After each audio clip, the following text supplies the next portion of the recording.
ქართული ენისა და ლიტერატურის მასწავლებელმა მაია ეკალაძემ, რომელიც არის დაბლოკილი განათლების სამინისტროს მიერ დირექტორთა შესარჩევ კონკურსში, შეწყვიტა შიმშილობა. ეს გადაწყვეტილება მან მიიღო გაუარესებული ჯანმრთელობის მდგომარეობის გამო, როგორც შენაღნიშნა, ის გადაიყვანეს გუშინ ინგოროყვას კლინიკაში. დღეს კი დაუბრუნდა ადგილს, საიდანაც ცდილობს, რომ მიაწვდინოს ხმა განათლების მინისტრს გიორგი ამილახვარს, მის მოადგილეებს და უწყების ყველა მაღალჩინოსანს. მასთან ერთად აქ კიდევ არის ორი პედაგოგი, რომლებიც არიან პროტესტის რეჟიმში. მათი მოთხოვნები არის უცვლელი და კიდევ უფრო გამწვავდა ეს პროტესტი განათლების მინისტრთან შეხვედრის შემდგომ და თქვენ გახსოვთ, რომ გიორგი ამილახვარმა თქვა, რომ ეს არის მხოლოდ ორი ადამიანის პროტესტი და არ შეიძლება დაერქვას სისტემური პრობლემა. ისინი ასევე საუბრობენ იმასაც, რომ სახალხო დამცველისგან არ ჰქონიათ არანაირი უკავშირი რამდენიმე დღის განმავლობაში, არ დაინტერესებულა მათი საჭიროებებით. ასევე პედაგოგები, პროტესტის მონაწილეები აანონსებენ აქციას შაბათს 12 საათზე და მოუწოდებენ ყველა მასწავლებელს, პედაგოგს, განმანათლებლო დაწესებულებაში მომუშავე ადამიანებს, რომ შემოუერთდნენ მათ პროტესტს და გაერთიანდნენ.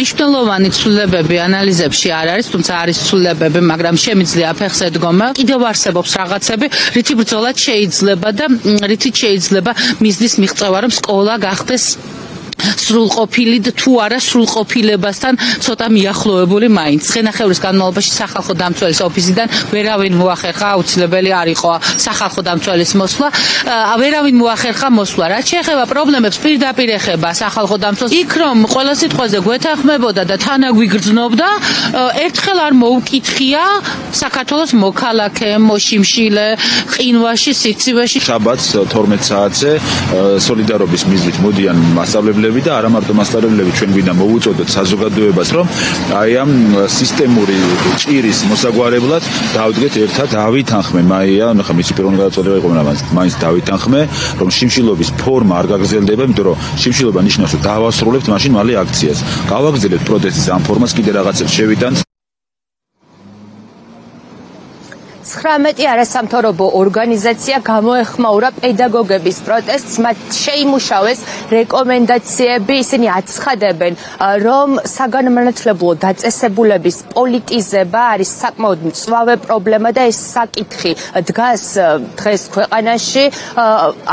შეიმუშავეს ამ პრობლემების გადაჭრის გზები, მაგალითად ისინი ითხოვენ და სთხოვენ განათლების სამინისტროს, რომ ჩატარდეს ხელახალი არჩევნები, კონკურსი, გასაუბრება მათთვის, ვინც წარმატებით გაიარა წერითი გამოცდა სერტიფიცირების დროს და ასევე შემუშავდეს, შეიქმნას სპეციალური კომისია, სამუშაო ჯგუფი, რომელიც დაკომპლექტებული იქნება მაღალი რეპუტაციის მქონე ადამიანებით, სპეციალისტებით, შეიმუშაონ მათ დირექტორის არჩევის ახალი წესი, შემდგომ კი ეს დოკუმენტების აღსრულების ვალდებულება დაეკისროს საკანონმდებლო ორგანოს, საქართველოს მთავრობას და ცხადია განათლების სამინისტროს. ცდილობენ, რომ სხვადასხვა პოზიციებზე, როგორც მასწავლებლის, ასევე დირექტორის პოზიციაზე დანიშნონ ისეთი ადამიანები, რომლებიც წინასაარჩევნო პერიოდში მათ მოემსახურებიან. ეს არის აქ ძალიან დიდი პრობლემა. ზუსტად ამიტომ არის, რომ ამდენი პროფესიონალი არ ინიშნება დირექტორად და მათ ჩაგრავენ. პირდაპირ უნდა ითქვას, ისინი არიან პროფესიონალები, ისინი ემსახურებიან საზოგადოების ინტერესებს, არიან ფოკუსირებულები ბავშვებზე და იმაზე, რომ ბავშვებმა მაღალი ხარისხის განათლება მიიღონ, მაგრამ ეს არ არის საკმარისი ჩვენი ხელისუფლებისთვის. მათთვის მთავარი არის, რომ ეს ადამიანები მათ ემსახურებოდნენ და ეს არის აქ პრობლემა, ამიტომ შიმშილობდნენ ეს ადამიანები. პედაგოგები უწყვეტი პროტესტის რეჟიმში რჩებიან, მათი მოთხოვნები არის, შეგახსენებთ, დირექტორის დისკრეციის წესით არჩევა და ხელფასების მატება იანვრიდან. ისინი კიდევ ერთხელ მოუწოდებენ მასწავლებლებს და რიგით მოქალაქეებს ამ პროტესტში მხარი დაუჭირონ მათ.